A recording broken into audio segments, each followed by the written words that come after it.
لله ما في السماوات وما في الأرض وإن تبدوا ما في أنفسكم أو تخفوه يحاسبكم به الله فيغفر لمن يشاء ويعذب من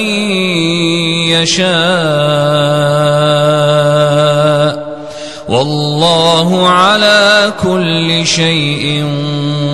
قدير. آمن الرسول بما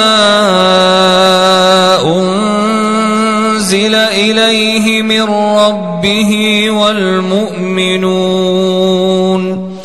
كل آمن بالله وملائكته وكتبه ورسله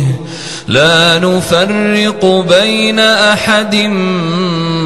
من رسله وقالوا سمعنا وأطعنا غفرانك ربنا وإليك المصير. لا يكلف الله نفسا إلا وسعها لها ما كسبت وعليها ما اكتسبت ربنا لا تؤاخذنا إن نسينا أو أخطأنا ربنا ولا تحمل علينا